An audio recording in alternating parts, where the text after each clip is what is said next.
story in this series. Oh, there's no doubt about it. And if it's Washington, you've got Davis circled. You want to keep her off the base paths. Hey, we're finally ready to go in Seattle. First pitch on the way. It is ball one. Off we go from the gorgeous Pacific Northwest on a perfect night. Sunny, 75 degrees. Sunbelt Freshman of the Year. Also first team All Sunbelt as a freshman for Maya Davis.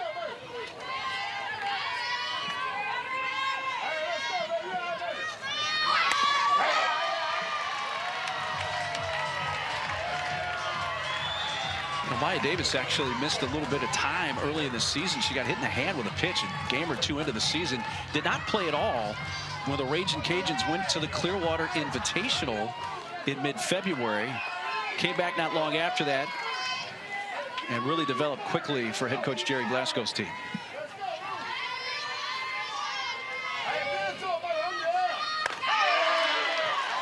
Well, when you're facing someone like Maya Davis, how do we defend Maya Davis? She got over 50 stolen bases. Well, the infield's going to play tight. The infield plays in against Davis, but the outfield is playing straight away simply because she also has a lot of power, a lot of extra base hits. She is a true triple threat, very challenging to defend, but Washington making that adjustment early. Well, already Ruby Malin and the Dogs trying to figure out what's going to be the strike zone here tonight. Missed with the first 3 pitches. Plate umpire Brian Crochette. You can even see Sydney Stewart, the catcher, kind of lean back after the 3-0 call, like, you know, how close was that? So the politicking has already begun. Settling in the first inning, settling in.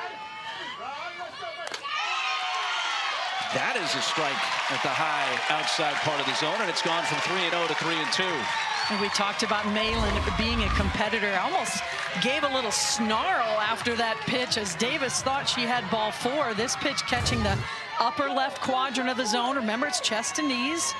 And Malin has got that look on her face like it's on. So a 3-2 pitch to Maya Davis leading off this super regional.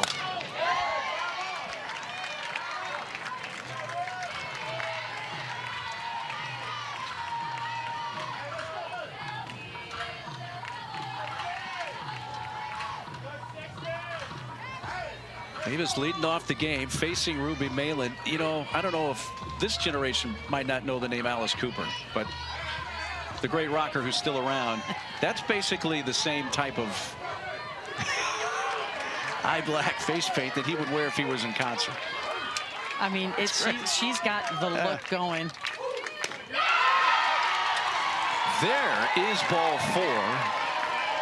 So Maya Davis, the last player you want to put on for the Ragin' Cajuns, begins the game with a walk. And now the game begins between Maya Davis at first base. It's not if she's going to steal, it's which pitch. So Indianapolis native from Carmel, Indiana, Stormy Kotzelnick batting in the 2-hole tonight. Here's a look at your Huskies defense. Alchin getting the start in center. Husky and Reynolds flank her. Got Klingler starting at second base. Kotzelnick up there taking a big rip at the first pitch. Well, that's a good sign for Malin. If Malin gets ahead in the count, they can work into a pitch out to try and give the catchers for the Huskies a little more help in throwing out Davis. Not many people have been able to do so, and that's an area Washington has struggled with all season long.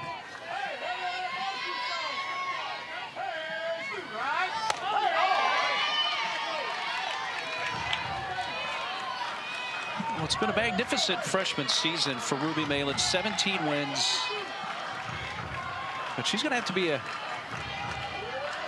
quick to the plate for a lot of things for the catcher, Sydney Stewart, trying to get a quick release. And Washington has not been great throwing out would-be base stealers this year. Just 12 of 80, 15%. And in the regional, did not throw one runner out in the stolen base. So you can believe that Louisiana has done their homework. And I tell you what else it does when you've got a fast base runner at first base. It gives your defense busy minds. All of a sudden, the infielders are not just focused on the batter, on the ball that's hit. Now they've got to focus on the base runner as well. Can create a lot of moving parts on defense. 1-2 pitch. Kotzelnick comes in with a 7-game hitting streak into the Seattle Super Regional. Had 6 hits in the Baton Rouge Regional.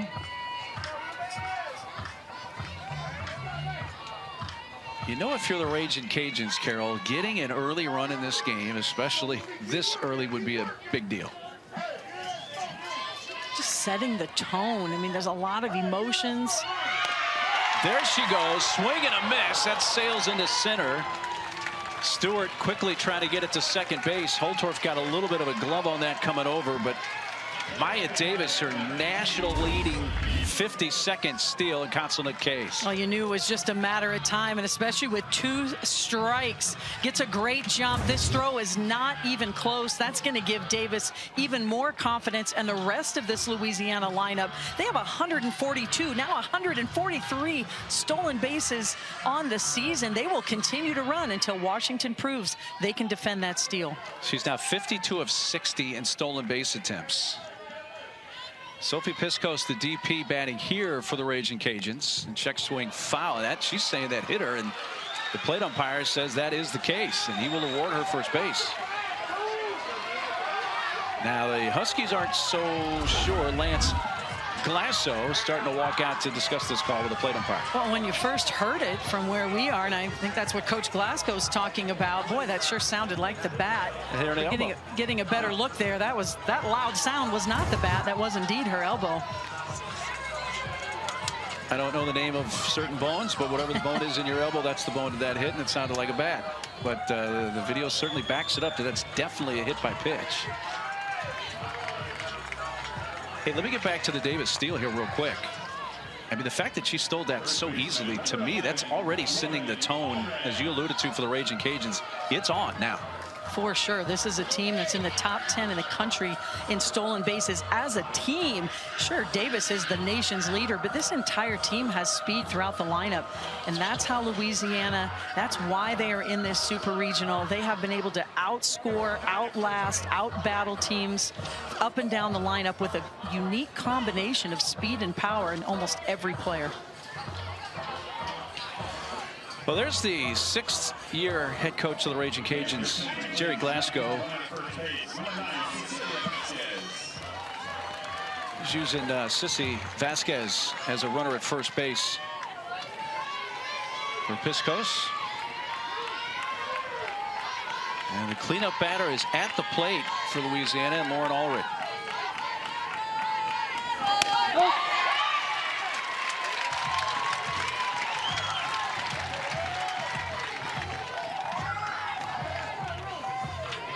A lot of pitches thrown by Malin so far in this game. Hasn't really settled in. She did get the strikeout. She's given up the hit batter, just has not. This is her first super regional experience, and as Coach Tarr reminded us, she can be like a WWE wrestler sometimes, just too amped up. A little bit off the plate. Fired up Ruby Malin.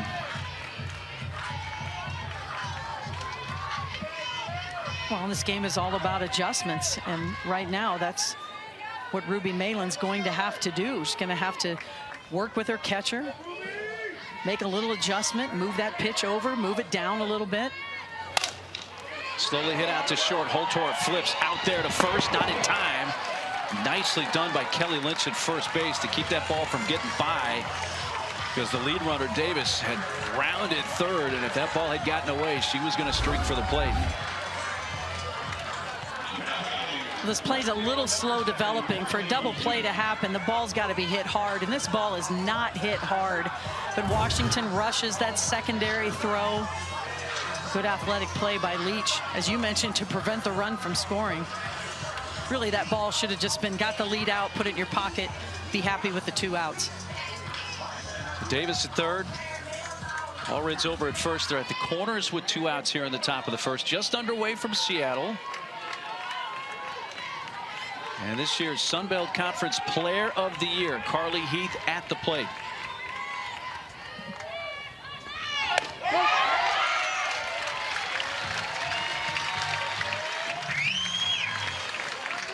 The derisive applause from the fans for a first pitch strike call from the plate umpire. They're into it from pitch one here. Sold out crowd here in Seattle.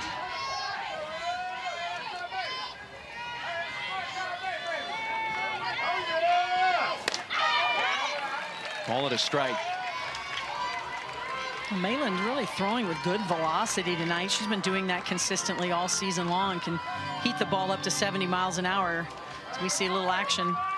Yeah, Brooke Nelson already in the bullpen. Just a lot of pitches thrown from Malin. Can't seem to settle in. Really needs to grab those emotions and corral them a little bit.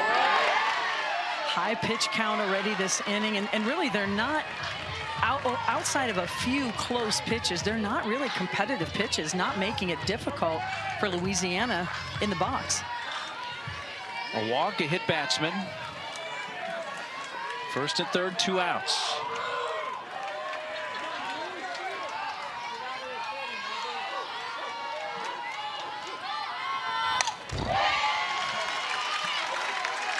Evens the count at 2-2 on Carly Heath, who leads Raging Cajuns with 16 homers on the year.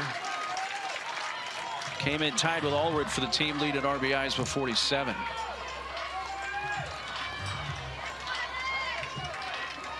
Well, this would be a big win for the Washington Huskies if they can get out of this inning unscathed. It's been a long inning for Ruby Malin and the Washington defense.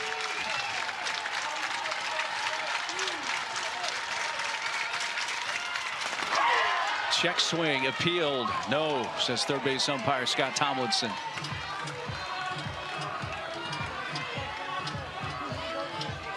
So another deep count. 3-2 on Carly Heath.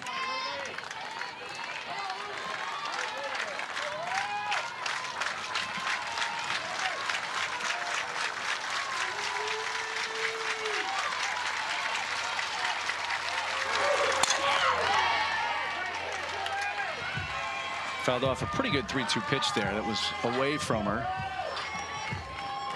Well, and we've yet to see the off-speed pitch from Malin, and that's really no big surprise. It's not her best pitch. Her best pitches are up and down to the zone, little rise ball, drop ball combination. But right now, Louisiana having a tough time catching up with that speed, but as the game goes on, she is going to have to introduce that pitch into the game. Another 3-2 pitch. Line, caught! Klingler to her left, makes the tumbling grab. Then Bailey Klingler.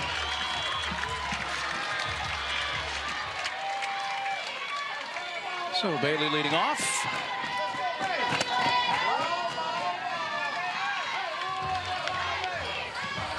Klingler leading the Huskies in all the major offensive categories. Average, homers, RBIs, doubles. Even though for the most part, and when you're the reigning Pac-12 Player of the Year, like she has been this year, you don't see a lot of great pitches to hit. So the numbers aren't what they were a year ago, but you wouldn't expect it. And I think that's what makes her performance even more impressive, because there's no doubt people have her circled. And then the last person they want, a defense wants to have them beat you on offense, is their best hitter. So you're absolutely right. She's not getting great pitches, yet she's still able to perform. High on base percentage. Still able to drive a lot of runs in from that leadoff position. Well, we saw Malin miss with the first 3 pitches in the top of the inning, and Landry misses with the first 4 and walks Bailey Klingler. And if there's one Achilles heel for Sam Landry, it is the free passes. Had a lot of them early in the season, kind of straightened that out as the season progressed. But that is the thing that can get her into trouble, gets behind, gets some free passes up. So here's Sammy Reynolds. The last time she stepped in the batter's box here, Washington was down to their last out. She was down to her last strike, as was the team, when she found the gap in left center field. It tied the game at 6 against McNeese. The place went bananas, and after Husky's second hit of the inning gave them the lead, they hung on in the bottom half and won. It has to be one of the most remarkable games in the history of Washington softball. And this, of course, is a school that won a national title in 2009. But still, what a moment. And just in visiting with the Coach Tar, you get a good look at her there and the players. I mean, you could still feel the emotion, see how much that comeback meant to this team, this program, not only advancing to super regionals, but the way they did it, the amount of players it took to do it. So many role players came in, you know, got an extra base, a sac fly, whatever it might be. It was a true team victory.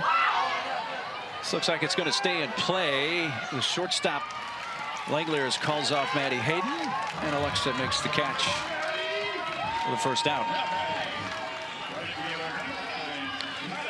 This is a Raging Cajun defense that has been hit with 75 errors on the season. You got Davis in center, Campbell in left, and Heath in right field. They have to play good defense. They can't give away outs and hope to win the super regional this weekend. And that was a big challenge for them in the regional. Had 7 errors in the regional, really struggled defensively. And against a team like Washington that does not make a lot of errors, they play very solid defense, can't give up the free passes and the mistakes. And there you get a good look at how different these two teams are on the defensive side of the ball. Fouled by Madison Husky.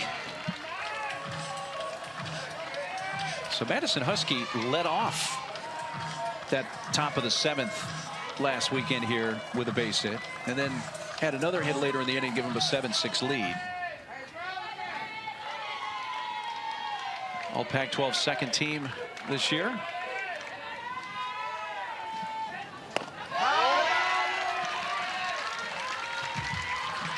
You know, we got a freshman starting pitcher on the UW side with Malin. We got a sophomore starting pitcher, Landry, for the Raging Cajuns. Those are 2 young pitchers. I bet the Butterflies, at least to start the game, until you kind of get in the groove, are bouncing all around. There has to be. You'd feel the emotion when you walk in the stadium tonight. Now that the crowd is here, every pitch, I mean, every pitch, every fan, every player just hanging on. And when you're the pitcher in the circle, I mean, you fully accept that responsibility, but got to be able to, it's good to have those butterflies. It means you care, but you got to find a way to get them flying in formation. Got to get them under control. Butterflies in formation. Sounds hard to do. It's a second walk handed out by Landry for the first 3 hitters she has faced.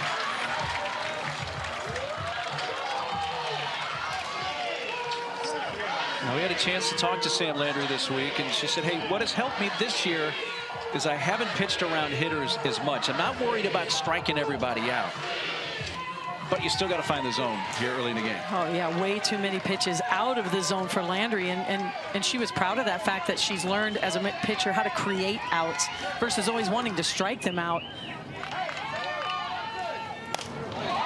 Alchin jumps on the first pitch, hits it to center field where Maya Davis is waiting. Langler bluffs the tag. Davis makes a good throw to the cutoff man, the Langeliers. And that's an important out for Landry. She gets it with 1 pitch.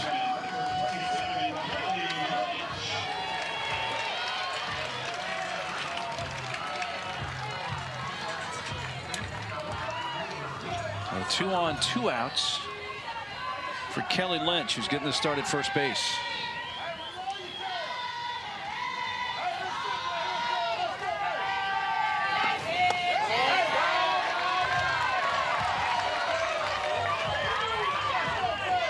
Well, sometimes your pitcher like Landry, you're having a little trouble finding the zone. She really throws all the pitches well, can work all 4 corners, but you know, you got to pick 1 pitch, make sure you're feeling good about that, then start adding more in. And that off-speed pitch she hasn't thrown it a whole lot yet, but that's really her most elite pitch.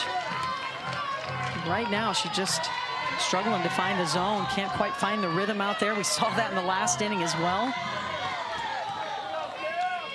And not the ratio you want. 11 balls into 16 pitches. Grounded to third. There's a force out there, and Hayden steps on the bag. Both pitchers a little shaky in the first inning, but both get through it unscathed. And after an inning in Seattle, no score. You absolutely think about the Raging Cajuns, and to get to 50 wins is quite an accomplishment, especially with the schedule the Raging Cajuns have played this season. So we head to the top of the second inning. Jordan Campbell playing left field, going to lead off for the Raging Cajuns. We documented at the top of the show her contributions in helping win that regional at LSU.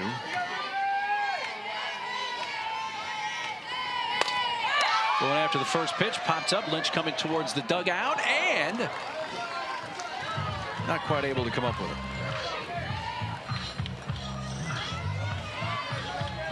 A tough play there when the ball, the wall, and your glove just kind of ran out of real estate.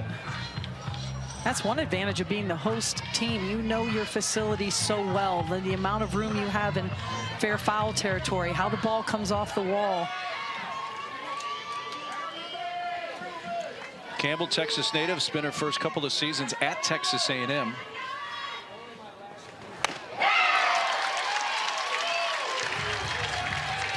So she shares that Texas A&M connection with Bailey Klingler of Washington, though Bailey played there 1 year in 2019, and then Campbell was there in 2020 and 2021. So they were not teammates together, but do have a connection to the campus in College Station.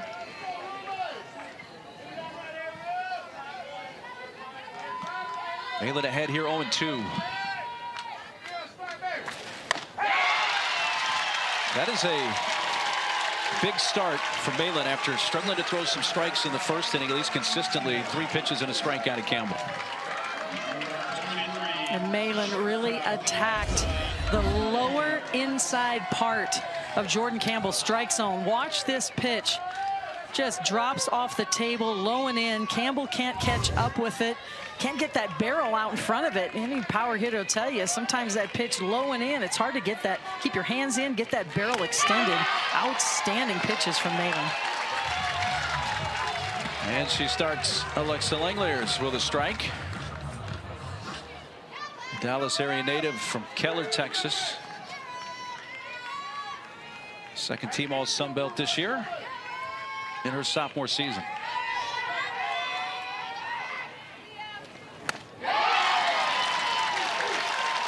This looks like a different Ruby Malin out here so far to start the second inning. And right now she hasn't had to throw too many different pitches. She's working that drop ball down and in to the right-handed batters. She has excellent command of that pitch. Remember, she can heat the ball up to 70 miles an hour. And when you throw with that velocity and have that type of break, she keeps working that zone. Louisiana's going to have to move up in the box a little bit, catch it before it breaks. Third base, Silent Rain Espinoza a little low, but there's Kelly Lynch. 2 quick outs in the Raging Cajuns' second.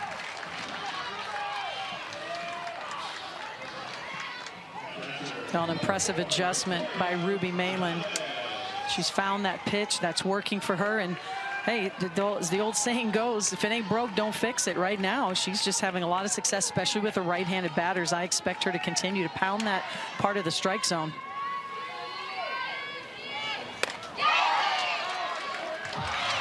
They appeal, the plate umpire does, and that, according to Steve Gould, first base umpire, that was a swing by Victoria Valdez. Freshman from Alvin, Texas.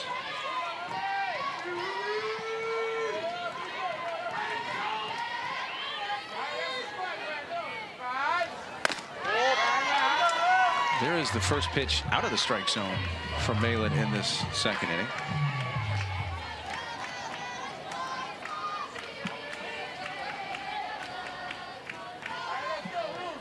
I don't think it's any coincidence. Malin appears to be a little calmer, cooler, collected than the emotional one we saw an inning ago.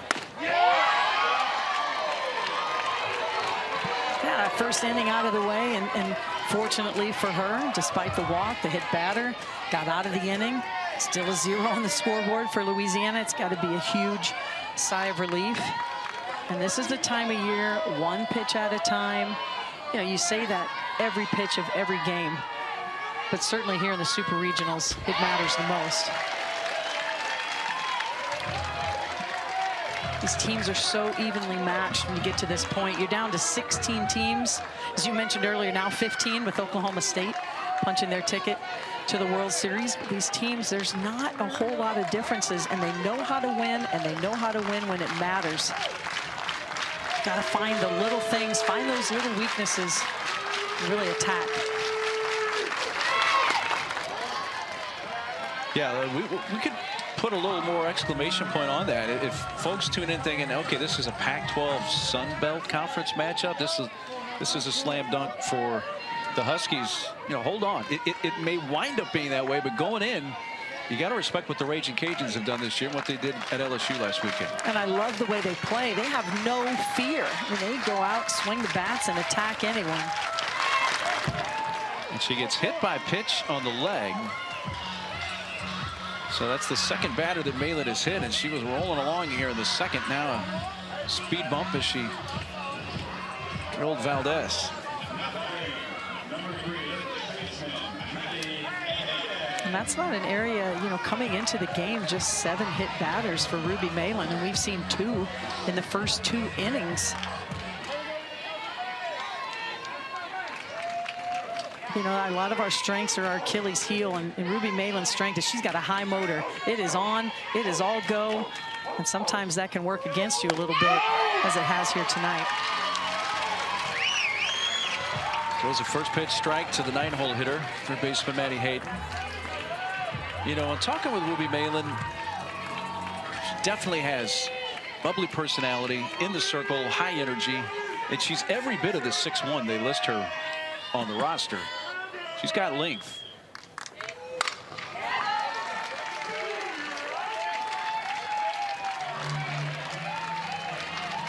Nothing at 2. Now, Ruby Malin started her freshman season this year 9-0 with a save. Her first loss came at Oregon, which began conference play. But then saved the next 2 games of that series at Oregon, and then she was off and rolling in conference. Slicing foul.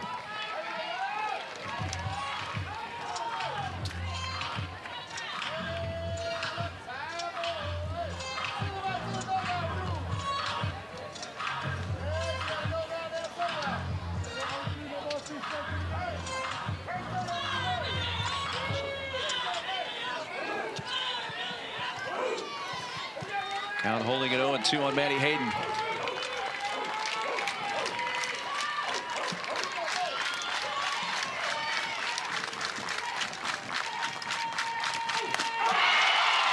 Second strikeout of the inning and third of the game for freshman Ruby Malin. Have you with us on this Friday night from the Pacific Northwest? We're the lone Super Regional going on in the Pacific time zone. So we're glad you can hang out with us. Silent Rain Espinosa leading off. You got Sam Landry in the circle for the Raging Cajuns. And Espinosa from the San Diego area in Alpine, California, all Pac-12 third team this year.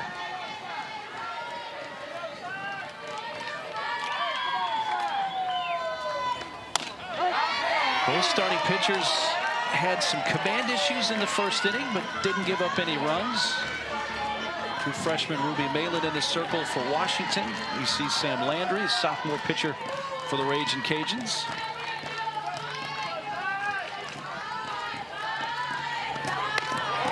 And an 0-2 pitch hits Espinosa in that elbow guard. And a leadoff base runner for the Dogs. Well, I tell you, Washington's had six batters come to the plate tonight. 3 have earned a free pass. 2 walks from Landry, and now the hit batter. Just see her shaking her head a little bit. Just can't find that rhythm, can't settle in. Gonna have to do so quickly here. Washington gonna take advantage. Here's their catcher, Sydney Stewart.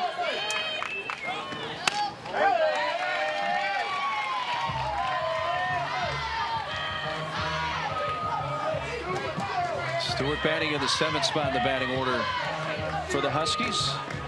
Not a ton of at-bats in the regular season, had 68, but certainly seen a lot of time behind the plate as a true freshman. Shortens up, foul tip into the glove of Vic Valdez, the catcher.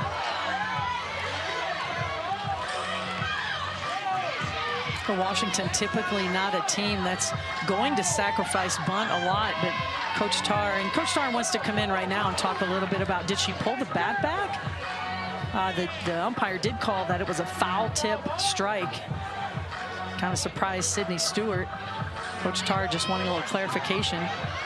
But Washington is not a real sacrifice bunt team, and we talked to Coach Tarr, you know, what's it going to take to advance to the World Series against Louisiana? So look, we got to hit, we got to score. We know we need to match what they're doing, but shows you the value of getting that first run on the board, that they went indeed to the sack. Pulled foul there by Stewart. Raging Cajuns have a deep pitching staff. 5+ arms have pitched at least 30 innings. Kendra Lamb, number 53. Number 14, Megan Shorman in the bullpen. Looks like Shorman, who was up earlier when Landry had a few issues in the first inning.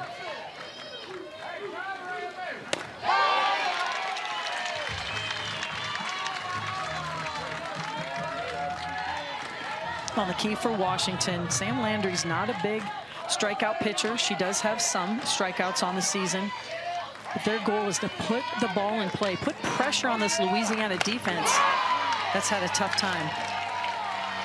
Does get her first strikeout there.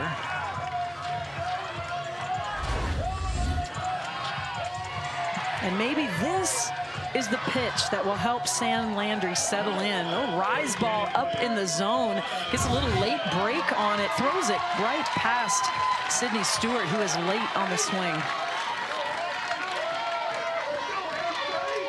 So strikeout for the first out of the Huskies' second. Alana Johnson, who's the DP tonight, looking at first pitch strike.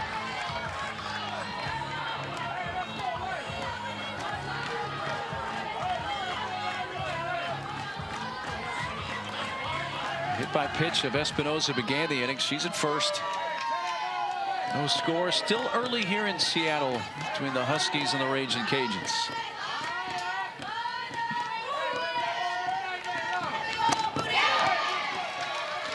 Landry quickly out in front, 0-2.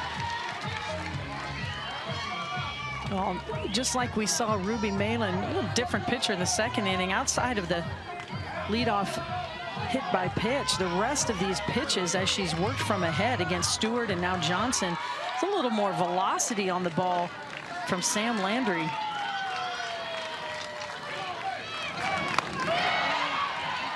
Now you make it back-to-back strikeouts for Sam Landry.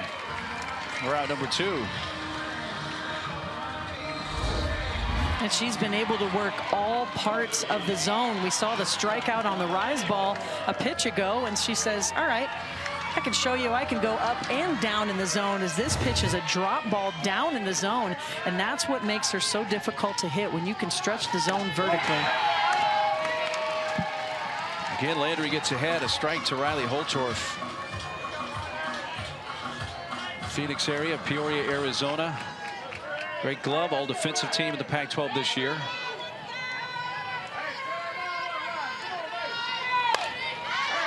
Little spin back and out of play. Well, this Washington offense is a balanced offense. You know, they have a good mix of speed and power. And when they get hot, as we saw in the 7th inning on Sunday, good things can happen. But remember, they went 13 scoreless innings against McNeese before that inning. You know, when these bats go quiet, they can go quiet for a while. And we always talk about hitting is contagious, and we see that a lot right now with the Washington Huskies. Certainly capable of putting a lot of runs on the board.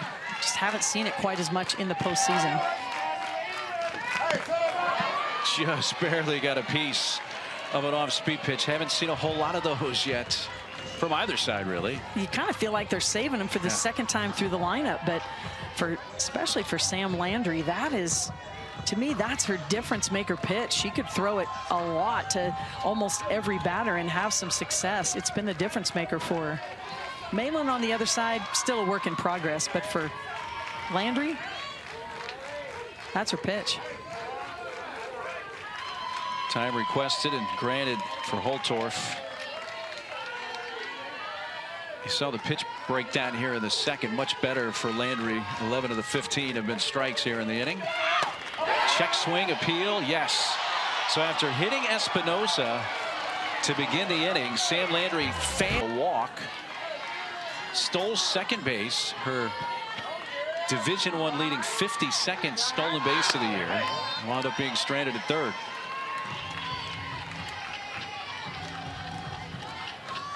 One of the real young, exciting players, not only just in the Sun Belt, but in college softball. Maya Davis from Lovelady, Texas. How about those numbers as a freshman? Sun Belt Conference Freshman of the Year, first team all-conference.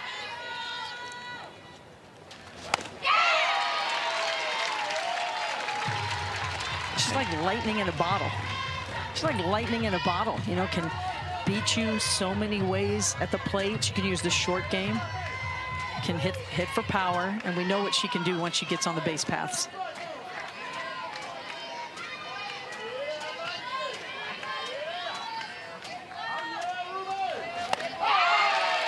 Slap, and again, at least tempting to and misses. 1 ball, 2 strikes.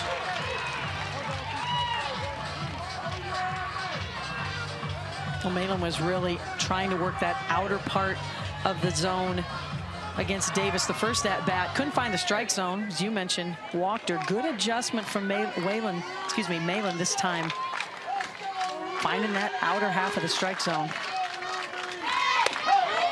Yeah, if you're just joining us, Malin in the circle to begin the game. Her emotions, she was definitely fired up, as you would expect, but maybe a little bit too fired up. She threw over 20 pitches, didn't allow any hits or runs, but a walk and a hit by pitch, and she had some stressful pitches to throw early in the inning.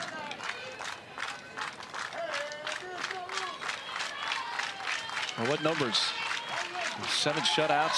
You close out games if you need, and this time she gets Davis. All of a sudden, Ruby Malin's got 4 Ks tonight. Looks like the pitcher she has been all season long.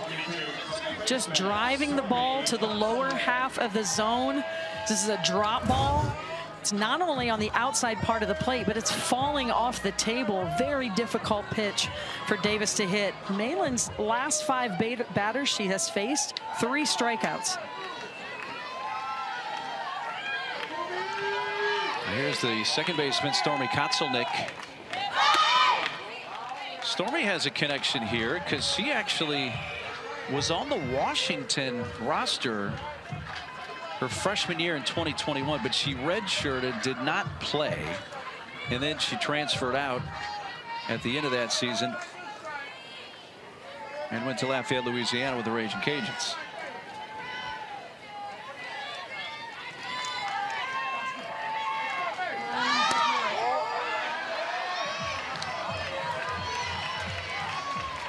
Oh, we've talked a lot about Washington's defense, one of the best in the country. They're so fundamentally sound, difficult to score against. They're rarely going to hurt themselves on defense. I like what Kotzelnick is doing here, forcing the defense to move, showing bunt, forcing them to get out of their comfort zone a little bit.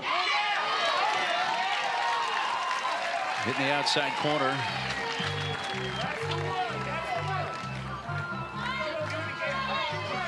I mean, we've really had one hard hit ball from Louisiana. That's a win for Ruby Malin so far, because that's what Louisiana does. They hit the ball very hard every time. The only one we've seen was from Carly Heath. That resulted in an out.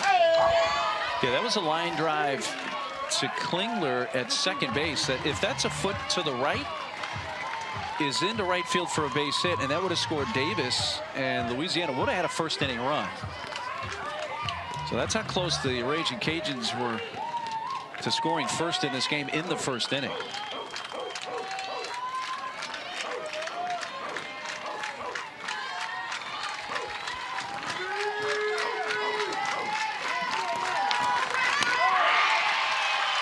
All 5 strikeouts for Malin to begin the game have been swinging strikeouts. Well, she has found her groove, and it's infectious throughout this entire team. She's having a lot of success with the down part of the zone, working both corners. This time it's to the outer half of the plate. And remember, she can heat the ball up to 70 miles an hour. A lot of good pop from Louis Malin right now as she's really being a leader for this Washington defense.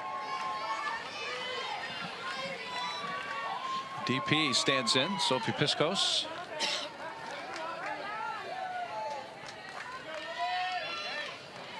And they're going to pinch hit for Piscos. Sissy Vasquez. So Vasquez for Piscos.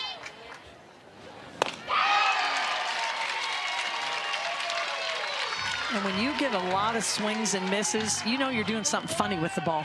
She's got a lot of spin on the ball right now, going up in the zone, down in the zone. She has not shown her changeup yet today. We have yet to see it. She hasn't needed to so far. Lots of swings and misses. That's a good sign as Ruby Malin has really loosened up and got into the flow of this game.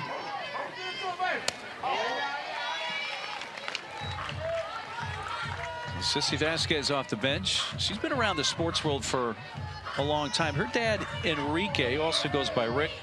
He's been the Spanish broadcaster for the NFL's Houston Texans, has done Oklahoma Sooner football, Texas football, Super Bowls. Very accomplished broadcaster.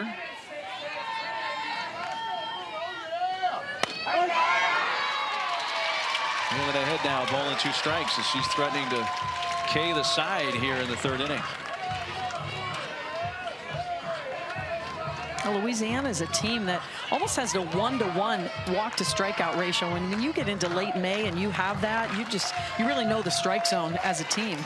But they have really taken a lot of pitches early in the count, and then they've been swinging and missing on strike 3. I'd like to see Louisiana be a little more aggressive early in the count. You get behind in the count 0-2, 1-2, you're really swinging at the pitcher's pitch. They can stretch the zone a little bit. Even though you're on offense, sometimes you feel a little defensive. And that's how it's looked for Louisiana. And we have not seen this look from Louisiana, who can light up the scoreboard in a hurry.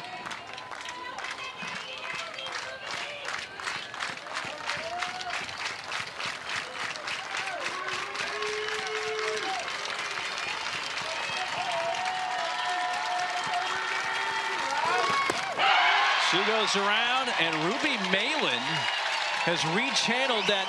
How meaningful it was, mainly because every player on the team played a role in that inning, and the stakes were so high.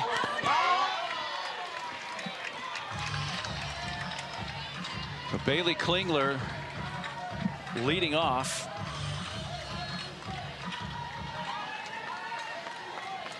Walked in the 1st inning.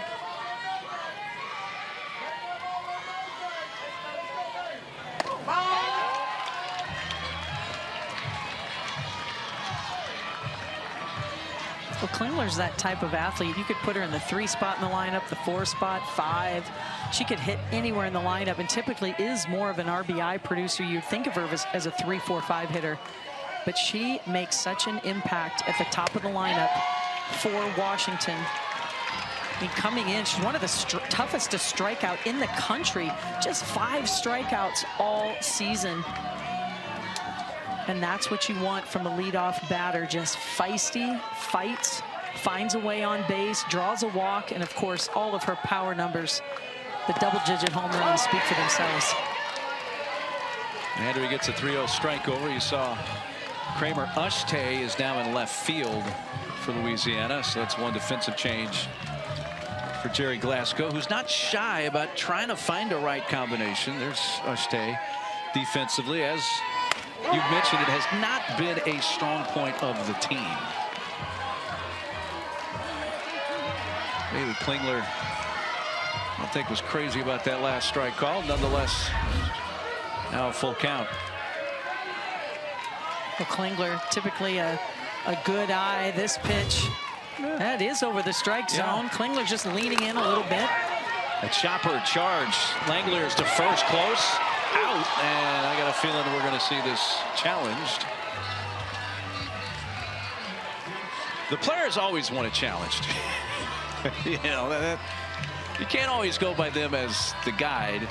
But in real time watching it from here, I did think she beat it. And they are going to review this. Heather Tarr's coming out. Let's take another look. Well, this play is slow developing. It's got a lot of bounces. And Klingler hustles it out. Ooh. And calls herself safe, to your point. I mean, there's not a player that's going to call themselves out. Yeah. And she can't believe it. It is a very close play. Ooh, that might be the best. And we are look. having a video review. Oh, man, I tell you what. Again, the call on the field is out. So is there indisputable video evidence here to overturn the call? I would say no. You know, the ball's in the back of the glove right when Klingler's foot hits the base. Boy, it's about as even as it gets on that look. So the headsets go on. The control center is just outside of the Pittsburgh area. But while they discuss that, why don't we show you a few more looks here? And this is another angle. It's got to be in the back of the glove, and it's right. If Bailey hits the front of the bag just with her toes, she might have been safe. But with that little extra, with basically the whole foot on the bag, maybe the heel was off, but nonetheless, he's seen it enough to overturn it that she beat it.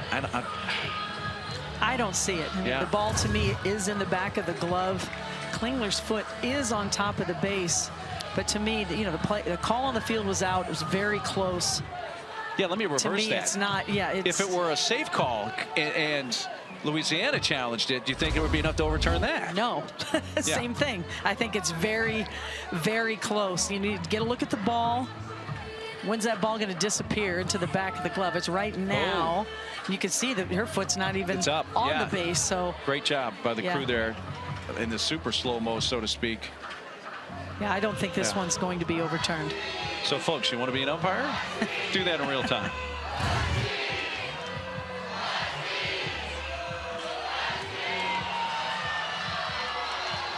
So here comes the ruling, and they are going to uphold it. So one challenge used by Washington. We have one left. Then again, sixth inning on. The umpires initiate that. Don't blame Heather Tarr, but bang, bang play. And one out. So here's Sammy Reynolds. And we just saw the recap of the come-from-behind win over McNeese here on Sunday, and no question, I mean, there were a lot of huge hits and plays in that top of the seventh inning for Washington. None bigger than the 3-run double for Sammy Reynolds, who's one of the fifth-year seniors. They were down to their last strike. I mean, her playing career on the line at UW. And she found an alley, this time fly ball left field. And Kramer Ushte, newly in the game, making the catch. Well, the Women's College World Series returns to Oklahoma City. The action begins Thursday. That's June 1st, 12 Eastern. Live here on ESPN. For more information on the 2023 Women's College World Series, go to NCAA.com, the official online home for all 90 NCAA championships. Florida State just punched their ticket a short time ago. Earlier today, Oklahoma State did, so 2 of the 8 are in. We are in the early stages of this Super Regional here in Seattle, scoreless. Home man for the third. Here's Maddie Husky.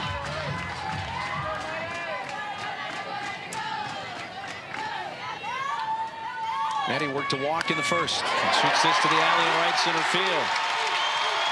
Cut off by Davis. She's going to try for 2. The throw's there. She's out.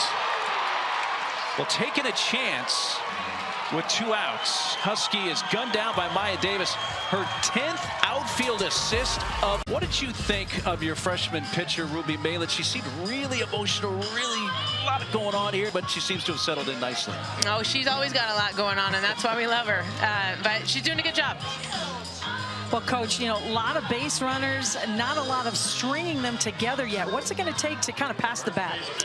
Just that, you know, like you got to swing at the pitches you can hit and maybe not take some of those. But first time seeing Landry, and she's doing a pretty good job mixing it up. So we'll see what we can do here in the next couple innings. Appreciate the time. Thanks, Coach. Thanks, you guys. Coach Heather Tarr.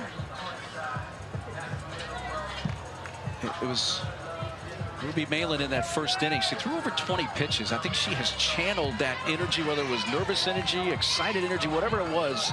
She's really channeled that into a good place here these last couple innings. And just one of those strikeouts, now we're through 3 innings, just one of those strikeouts was in the first inning. So she's on a mission here in innings 2 and 3.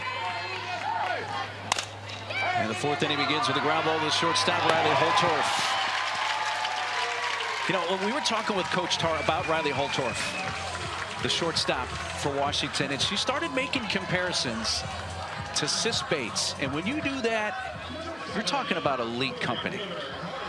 And she did it with a big smile on her face, saying, look, I know Sis Bates can make these crazy good toss it over your head plays, and maybe Holtorf can't do that, but you know, Holtorf has a stronger arm, and you know, Sis Bates comes out and trains a lot with the Huskies, and what a great role model for Holtorf.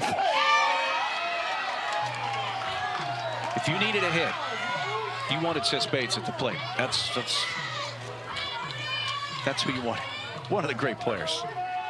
Program history, and Holtorf's off to a great start in her Huskies career.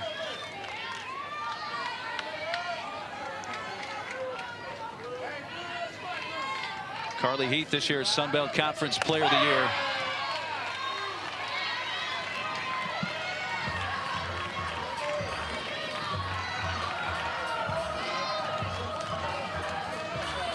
Heath, who began her career at South Carolina, played a couple of years there, 2019 and then the shortened 2020 season.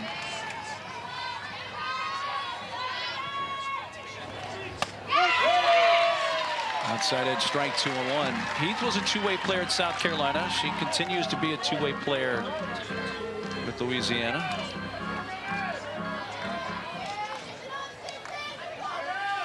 Over 40 innings in the circle this year for her, to go along with her outstanding offensive numbers, including 16 homers.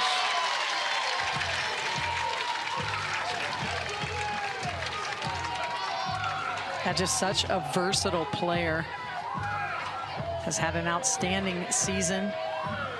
Really kind of secondary leadoff hitter in the 5 spot for Louisiana, because there's so many ways she can get on base. And once she gets on base, second the team is in stolen bases.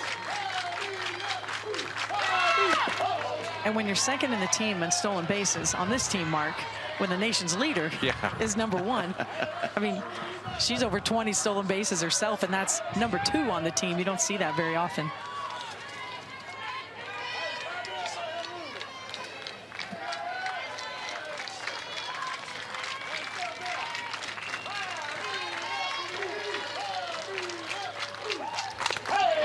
Just getting a piece.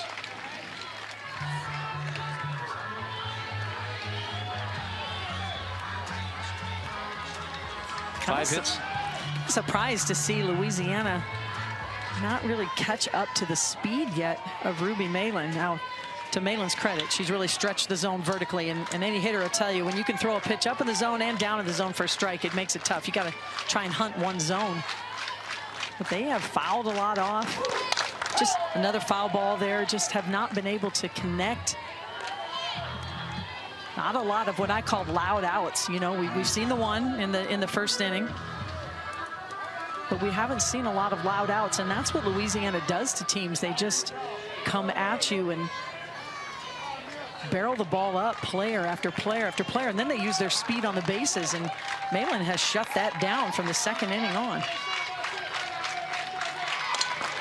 Slow tap. They're going to let that roll, and it's going to stay fair, or will it? And it rolls foul at the last moment.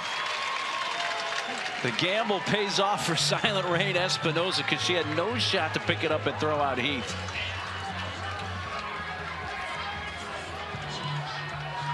For 95% of that roll up the line, it looked like it was going to stay fair. And Espinoza is just the glue to this Husky defense. The experienced veteran. She's steady.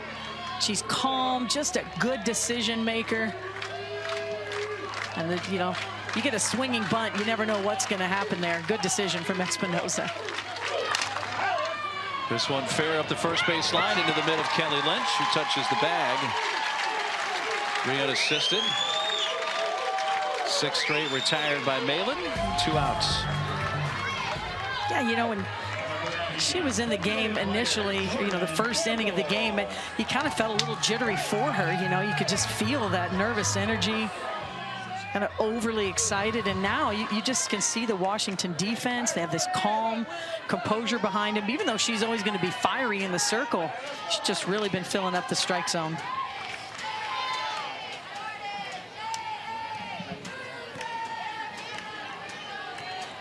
Time called.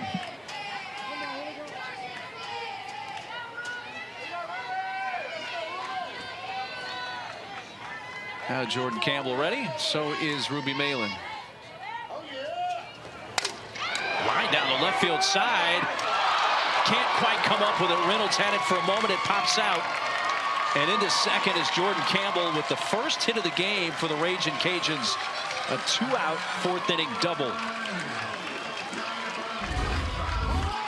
Reynolds almost corralled this. It's a second hard hit ball we've seen from Louisiana as Campbell keeps her hands in. It doesn't get any better than this. Sammy Reynolds fully committing to the catch and just loses it out of her glove. When she hits the ground, her glove's at a little bit of an awkward angle and just can't quite secure it. But A for effort for Sammy Reynolds. Louisiana's runner in scoring position.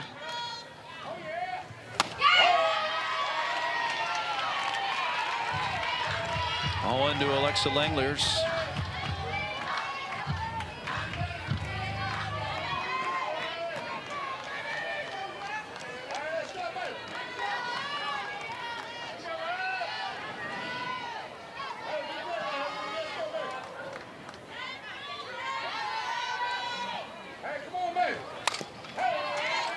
Full foul, 1 ball, 1 strike.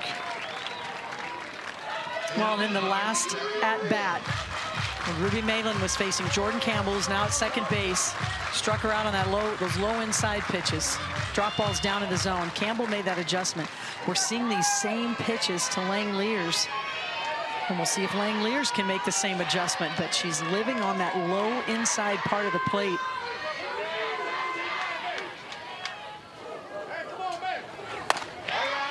Well, the Oakland A's were in town last night playing the Seattle Mariners, and Alexa's older brother Shea is on the Oakland Athletics. They had a chance to go see, the entire team did, and there's a picture from last night. Alexa and brother Shea in the clubhouse after last night's game between Oakland and Seattle. Great shot. Shea was a 9th overall pick in the 2019 draft. Played at Baylor. He was drafted by Atlanta and then got traded to Oakland in the Matt Olson deal. So siblings able to connect, both doing what they love best. And what are the odds that they punched their ticket to Super Regionals here in Seattle, and the Oakland A's happened to be playing Seattle last night? I think it's fantastic. It was meant to be. Whole team got to enjoy the evening, and Alexa got to spend some time with her brother. She's going to see a 2-2 pitch here from Ruby Malin. Full count.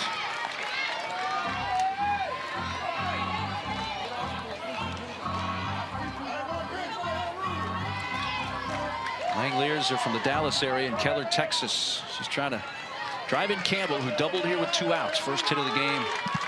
The Ragin' Cajuns. No score in the 4th.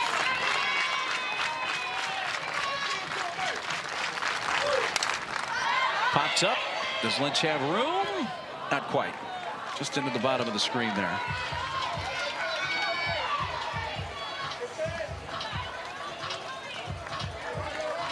Now we thought, you know, the second time through the lineup, even though Malin has quite a few strikeouts already and has not had to use an off-speed pitch, that's going to become more important through the order. This is the second time through the order when the lineup turns over again. Got to give him a little different look, something to throw off the timing.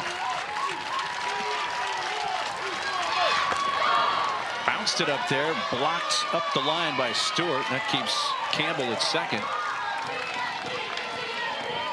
Second walk of the game issued by Malin, and her first since she walked Maya Davis to begin the game.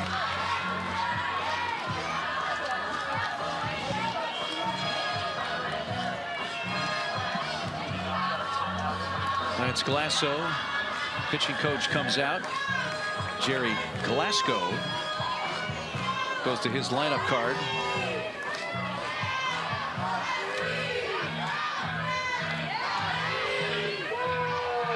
Randy Crater is going to pinch hit here for the Raging Cajuns.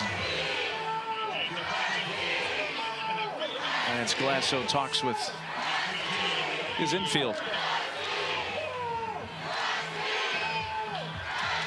Well, as we mentioned, both of these teams have a lot of quality depth. You're going to see a lot of substitutions. Speaking of seeing double. Yeah, by the way, I mean, I've known these two men for a long time, but because of the similarity of their last names, every time I say one last name, say I say Jerry Glasgow, I think, oh, did I just call him Glasso? And whenever I say Lance Glasso, I said, did I accidentally just call him Glasgow?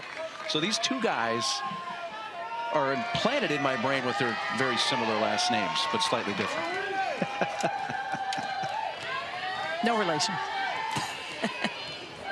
And I'm sure I'm not the only one that's involved in college softball that continues to confuse us, especially when we get them both on the same field, which is pretty rare.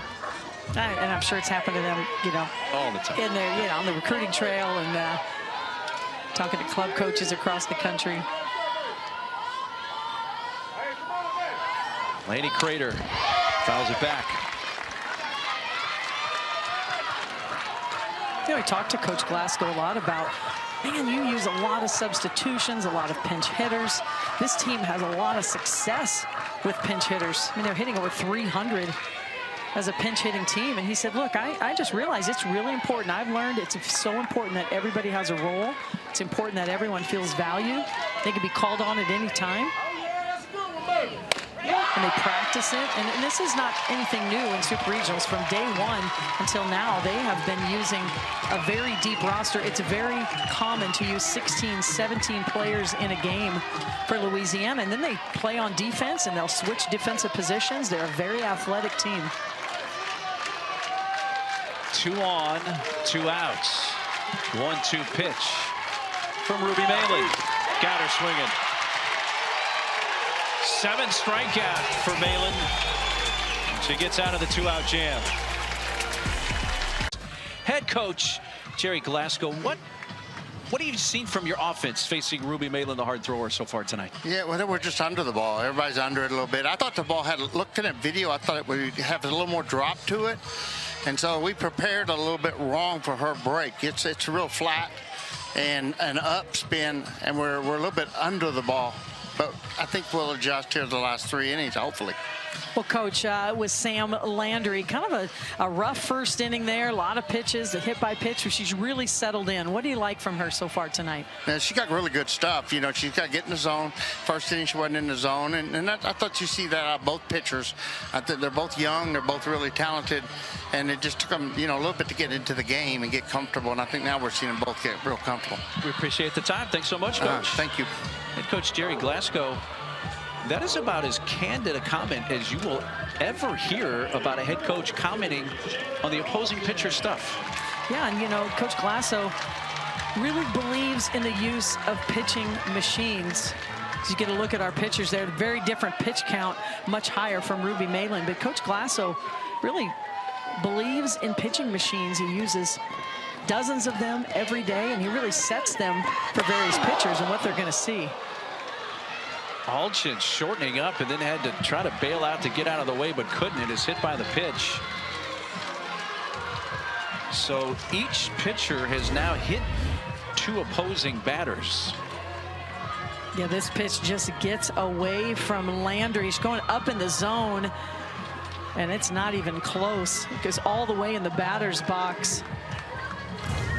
Knocks the helmet right off of Alchin. Glad she's okay at first base. Going to have kind of some medical attention just to make sure.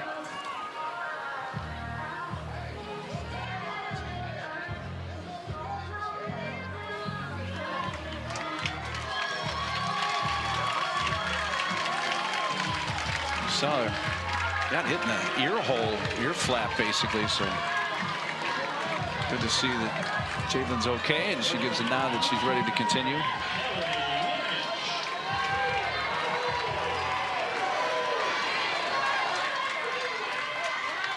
Leadoff batter's on for the 3rd time in 4 innings for the Huskies.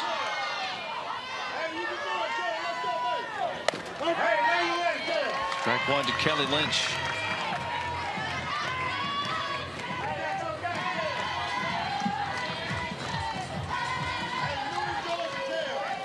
Kelly hit into an inning fielder's choice her first time up in the 1st inning.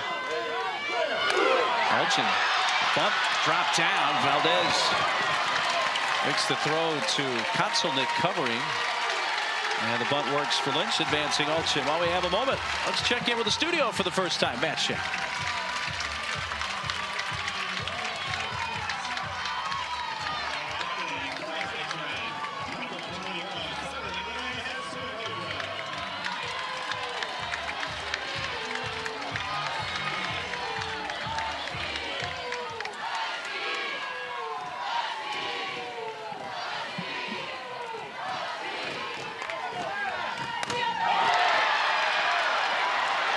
Maddie, thanks very much. As we come back, Silent Rain Espinoza bounces one off the track, and it somehow skipped over that wall for a double.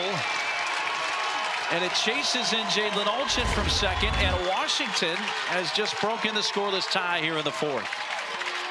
Espinoza gets a pitch up in the zone, keeps her barrel on plane, and is able to drive it over the head of Ushte in left field. And Washington gets on the board for the first time in this game. Hit right at the front of the warning track and just bounced right over. The 27th RBI of the season. And that leadoff hit by pitch from Landry has come back to hurt as Olchen has come in to score the game's first run. Stewart, a check swing bouncer that rolls foul 3/4 of the way up the first base line.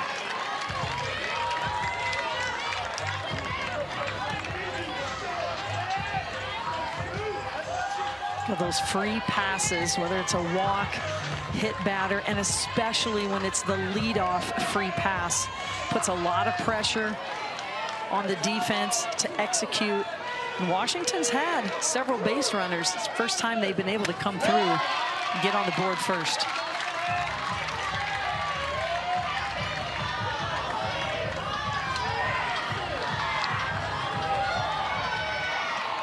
Got the rally visors on. It's apparently worked here with a run in. And a speed strike on the inner half. Oh, that's just such a pretty pitch from Sam Landry. Really tunnels the ball well. Comes off like it's going to have that same velocity, mid-60s. And it just falls down in the zone. Really disrupts the timing of the hitters. Stewart, high fly. Deep left. It's long. It's gone.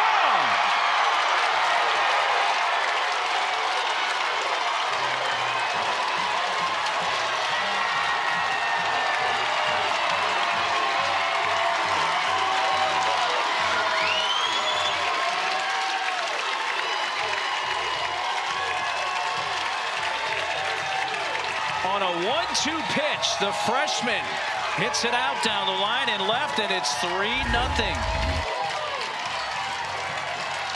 Well, expect the unexpected in the postseason. This is just Stewart's second home run of the season. It's a pitch elevated in the zone. She is on time. This was a no-doubter. The only question was, it going to stay fair?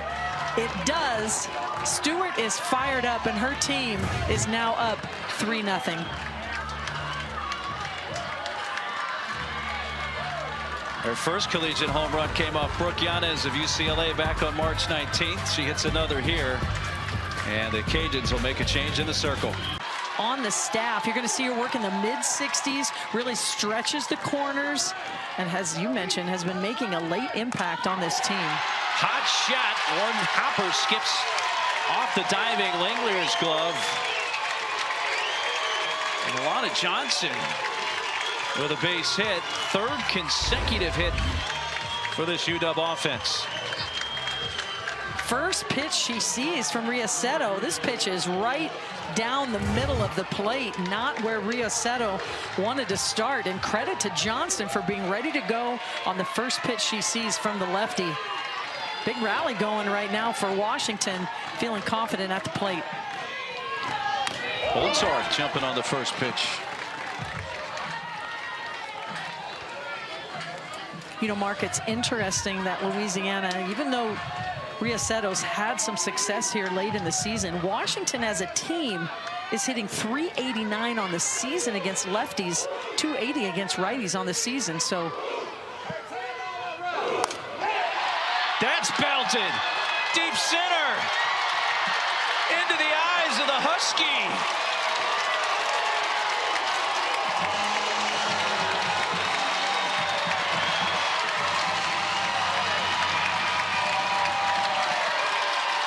Riley Holtorf's fourth of the year.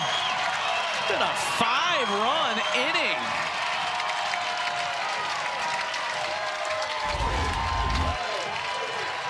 Well, any team that wants to make a deep postseason run knows they need production from the bottom half of the order. Riley Holtorf in the 9 spot in the order, knew it the minute she hit it. 2 home runs in this inning for Washington, and her teammates are fired up.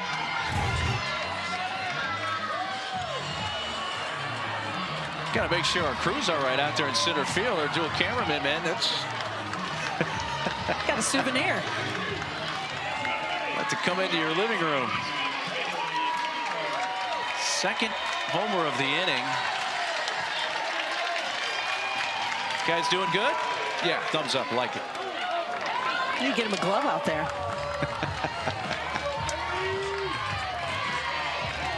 Still only 1 out in the inning, and the top of the order up. Bailey Klingler.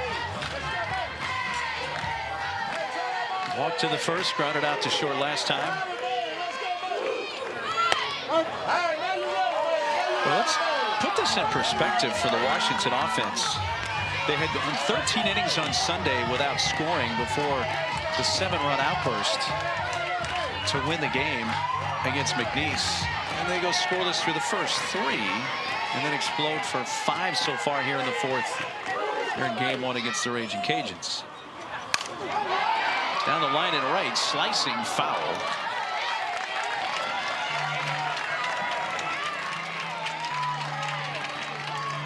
Well, this is a Washington team. We saw it happen last weekend against McNeese. When that fire gets started, it just grows. And this is a very balanced offense, but a little bit of a streaky offense. And they have exploded here in the 4th inning.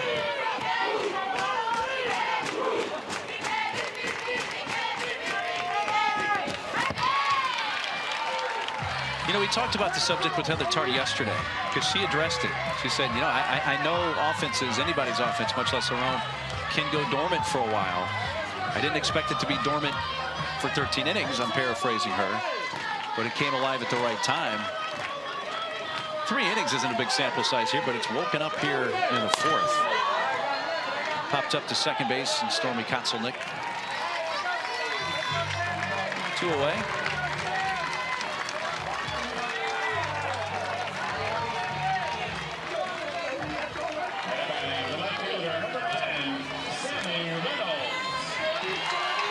Sammy Reynolds will be the 8th batter to come up here in the inning.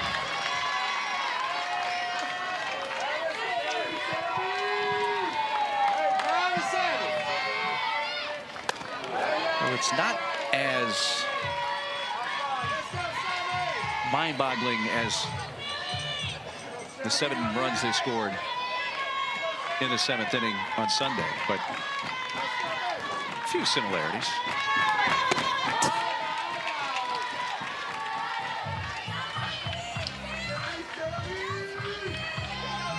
Well, this Louisiana looks a little shell-shocked out there. They usually do this to their opponents. They score in bunches. One of the best home run hitting teams in the country. They are on their heels a little bit. Little floater in the center. Davis tried to come in and make a basket catch at the shoe tops. Could not come up with it, and Sammy Reynolds has a hit.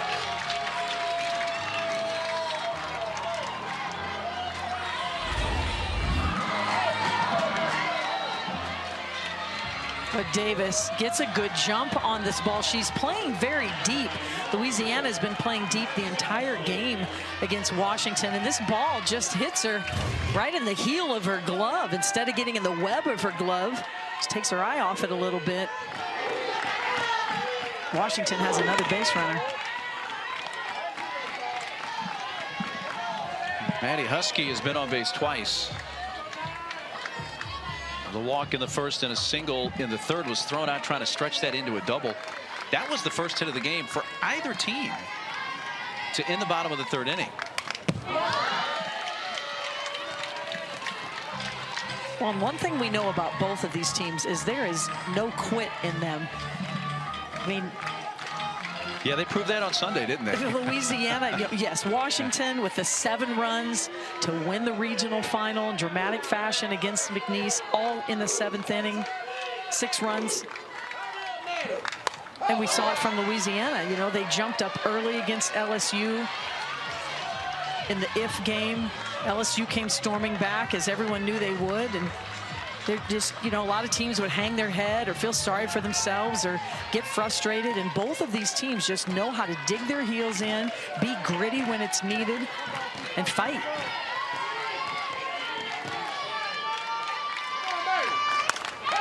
To short.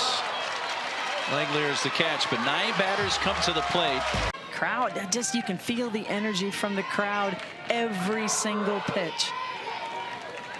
So now the Raging Cajuns come up batting while trailing for the first time after the 5 spot put up in the home half of the 4th by the Huskies. 9-1 and 2 part of the order, and Maddie Hayden leading off. Where does Coach Glasgow's team go here? Because you're at a point in the game now, if you don't start producing some offense here, Carol, at what point? That's bounced over Malin to short. Portora throws her out. At what point do you start kind of thinking about tomorrow? Well, I think it's still a little bit early, but, you know, I'm starting to think a little bit about the Washington bullpen. You know, you've got a big lead. Malin has been the ace of this staff. You know they're going to go back to her at some point. Game 2, possibly. And certainly if they went to a game 3. And so with this lead, you wonder if she's really going to go the complete game, or if she's going to go another inning here and she's looking very strong, or if they're just going to continue to go. We know how important it is to win game 1 of the Super Regional. It's very important. Very high percentage of teams that win game 1 of the Super Regional advance to the Women's College World Series. So that's why we're seeing Ruby Malin go, well, you know, halfway through the game, but we may see her go a complete game as well because of that reason. Yeah, it's 81% that win game 1 go on to win the Super.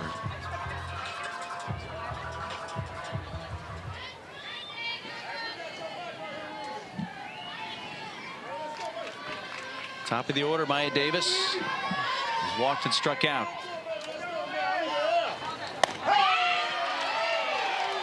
Well, take a look how tight Espinoza and Lynch are playing when Maya Davis is up to bat. Now, Davis is a complete hitter. I mean, she has a lot of extra base hits on the season as well, but one of the fastest base runners in the country. How do you defend her? Well, you've got to take away the short game.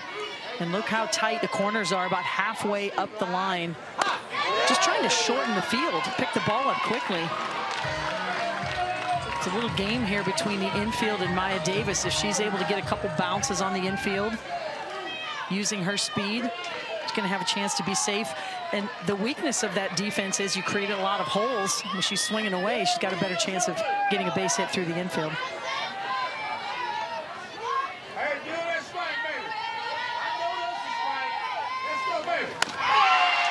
Looking to slap again. It missed it. 2 balls, 2 strikes.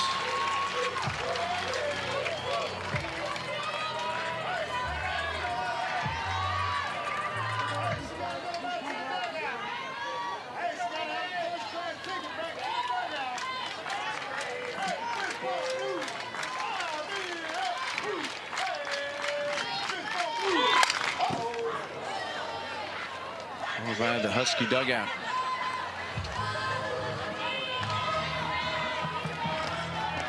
Raging Cajuns have one hit so far. That was the 2-out double by Jordan Campbell in the 4th that she bounced off the warning track and over the fence.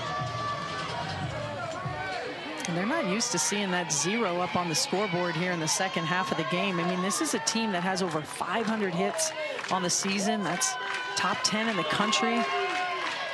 Malin's done a nice job getting a lot of swings and misses.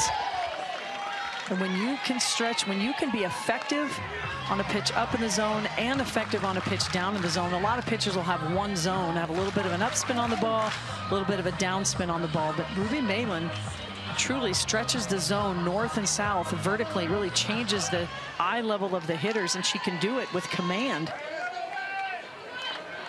That's what makes her so difficult to hit. Oh, and by the way, she throws it about 70 miles an hour every pitch. With some heat. Slow tap. They're going to have to hurry. No way they're going to get her. Not even. Holtorf knew it's not even worth a throw. So Davis, an infield hit. Second base hit of the game for Louisiana.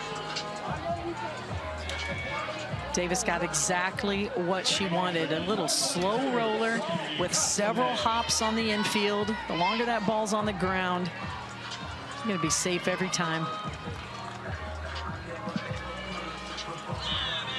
So Davis is on with 1 out. She stole a base in the 1st. Leading the nation now with 52 stolen bases.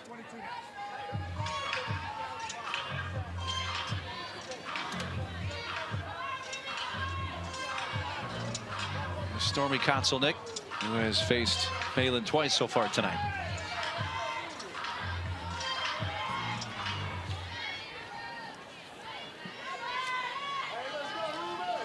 Down 5. Is it unlikely that Davis would run here, or does it matter at all that they're down 5? Well, that's going to make it a moot point right there when you bounce it. Yeah, but I'll let you answer it. And she can still be in first. You know, we talked to Coach Glasgow, and we said, hey, all these stolen bases, who's got the green light? And, you know, Maya Davis was first on the list, and we have yet to see Washington throw out would-be base stealers. So absolutely, she would still have the green light if I'm Jerry Glasgow.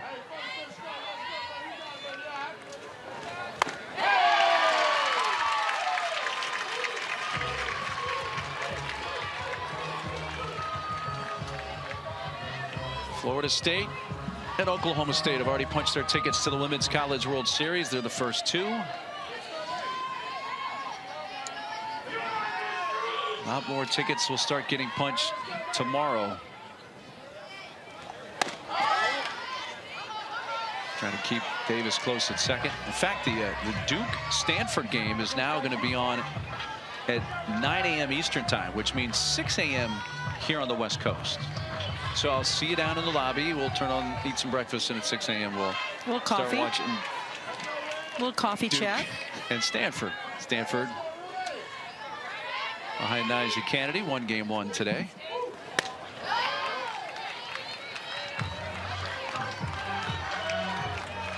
Three balls and a strike.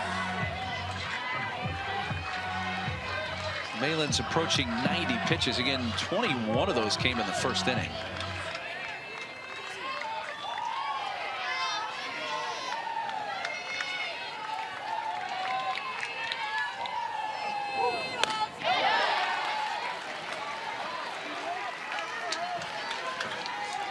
So a 1-out walk, and now got a couple of base runners.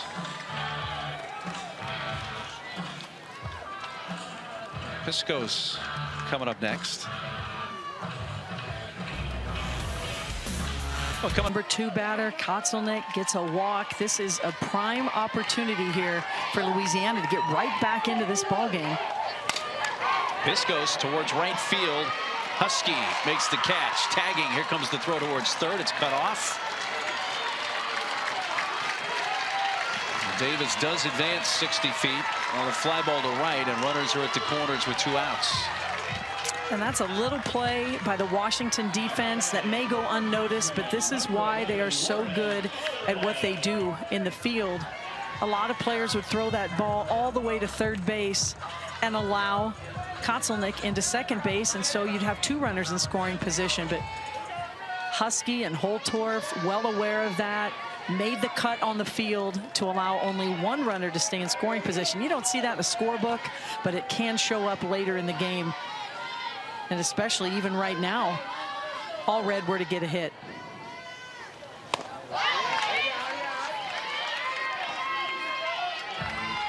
All red 0 for 2 so far tonight, as it does in homers on the year.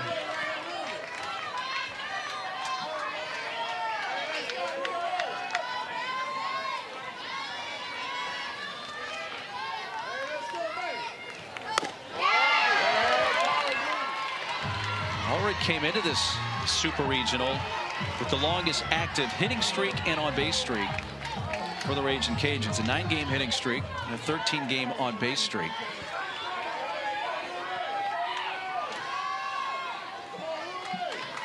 She'd like to continue that hitting streak right here and get her team on the board. Count in her favor, 3-0. Coach Klasko, we were talking to him, he said, look, I had no idea just how good All Red would be this season for us. I mean, once she found her way into the lineup, couldn't take her out. Here she finds herself hitting in the cleanup spot, and they could sure use a big hit from her. It's a 4-pitch walk to load the bases. And you got the team's leading home run hitter coming up next in Carly Heath. So you get one big swing right here, and suddenly this becomes a nail-biter for Washington. You just feel like Louisiana has been waiting for that big hit. Showed a lot of patience at the plate, drawing some walks. This is an opportunity for Louisiana. I mean, they're in the top 10 in the country in terms of home runs. 16 of them from this young lady, Carly Heath. He's up there hacking, strike 1.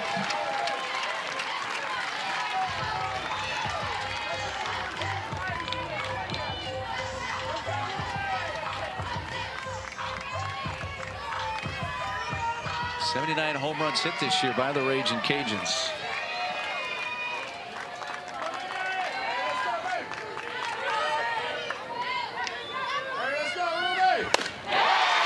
Did not hold up. And Malin ahead, 0-2. And she just saw on that last graphic how stingy she can be at giving up the home run.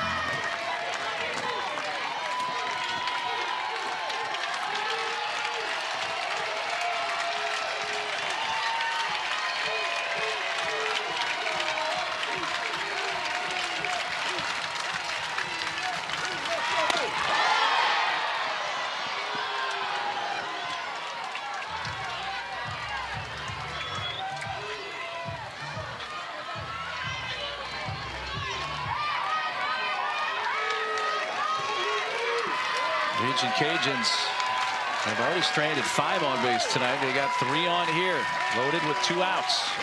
1-2 pitch. Lifted in the air to left center field. Will it stay in the park? It will. On the track. Caught by Sammy Reynolds. This big crowd exhales. It stays a scoreless game. A scoreless game on the Cajun side. After 4.5, 5-0. Heather Tarr, and if that nickname carries high acclaim here at UW, because Don James, one of the legendary coaches, not only at Washington, but his impact on coaches that are still going in college and the NFL right now, one of the legends in college football coaching. As Olsen flies out to center to begin the inning. So dog mother just translates to Heather Tarr, who of course played here at UW, was a part of their first ever Women's College World Series team, has taken the team to the Women's College World Series, is in season 19 as the head coach here at Alma Mater. They love her so much that she has been signed through the end of this decade. Long contract extension. She's just been a great fit here. And we had a chat with her yesterday over at the football stadium that ran the gamut of laughs and tears. It was very emotional, and I'm not exaggerating about the tears. Oh, no, they were real. We started talking about the comeback and what it meant to her. And of course, she lost her father and her mother recently, and what that meant to not have them here, but to have the support of the team and just everything that moment meant. And I think that's the smartest decision the University of Washington made, was to lock Coach Tarr up till the end of the decade. Just has had such an impressive career here at Washington. Yeah, I think the emotion and the love that her players were showing her at the end of that game, that come from behind win over McNeese, hit her after the fact. And very emotional and authentic. Right now, her team's got the 5-0 lead in the bottom of the 5th here in game 1 of this best-of-3 Seattle Super Regional.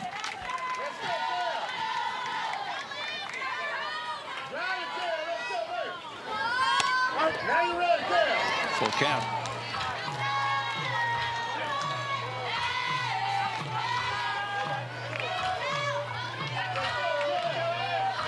Lori Riasetto came in for the starting pitcher, Sam Landry, last inning. Lynch guides that to shallow right, and coming in to make the catch is Carly Heath.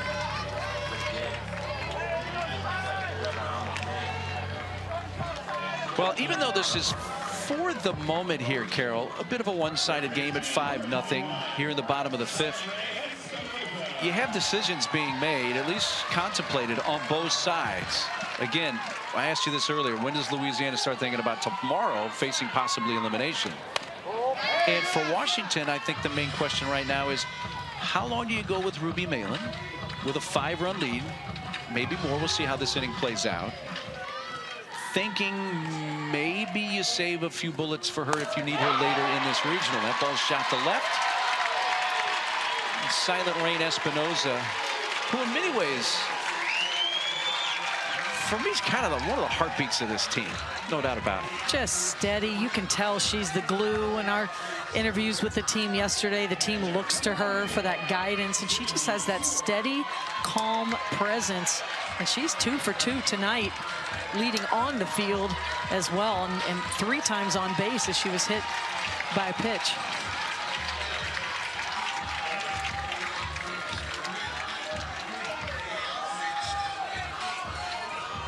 The first of 2 home runs last inning.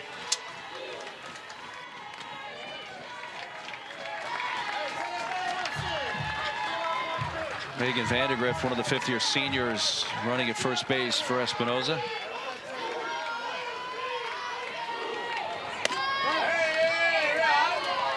Well, you talked about, Mark, you know, how long do you leave Ruby Malin in the game? And I looked over and I could see the whole Washington staff huddle, and you know, you and I both talked about it. I said, I know exactly what they're talking about down there. And just watching Malin and how she was so strong through the first couple times through the lineup after a shaky first inning, but then really settled in.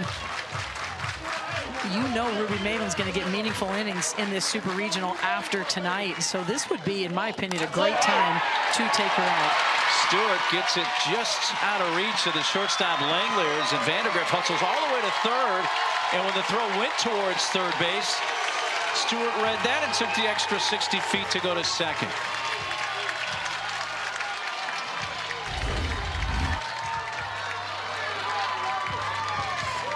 A little flare hit from Johnson, but this ball in the outfield, Jordan Campbell's back in left field, should have went immediately to second base. Instead, it goes to the cutoff into no man's land. Not really an intense throw to third or to second. Good base running by the Huskies. Get them down to both into scoring position on a mistake on the throw from Jordan Campbell into the infield. So it's Alana Johnson's turn. Now to play right side. Alana with a base hit her last time up. I tell you, this bottom part of the order for the Huskies has been so productive tonight. And that's a good sign if you're Washington. You know, you've got the top 3 in the lineup, Klingler, Reynolds, and Husky typically really carry this team But it's been the bottom part of the order tonight that's really made a lot of noise in this game.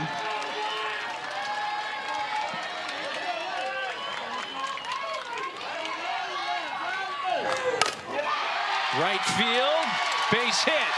One's in, two are in. Heading for second, in with a head first slide is Johnson. They're chasing the ball again, and Alon is at third.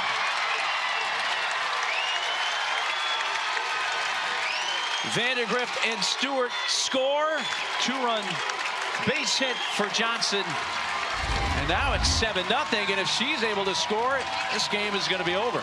The last throw into the infield allowed 2 runners in scoring position, and Johnson makes this hit count, gets 2 RBI, and we've talked about the Louisiana defense, not the strength of this team as they throw the ball around the infield. And there's a runner now 60 feet away from ending this game. Yeah, it can sneak up on you in a hurry here. A 5-run fourth, now 2 here in the 5th. So Johnson at third represents the game-winning run, game-ending run with 2 outs. Holtorf, 0-2. Riley went deep in her last at bat with a 2-run blast into the hitter's backdrop in center. By the way, a single 2 RBIs for Johnson, but then 2 errors on the same play on the defense for the Cajuns, allowing her to go all the way to third.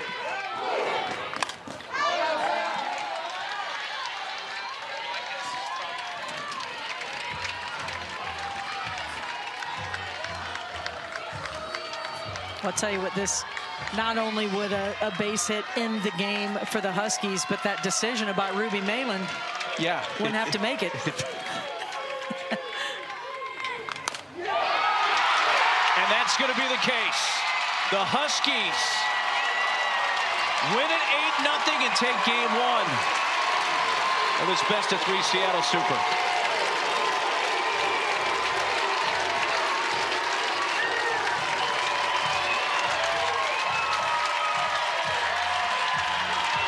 What an impressive performance from the entire Washington team. This was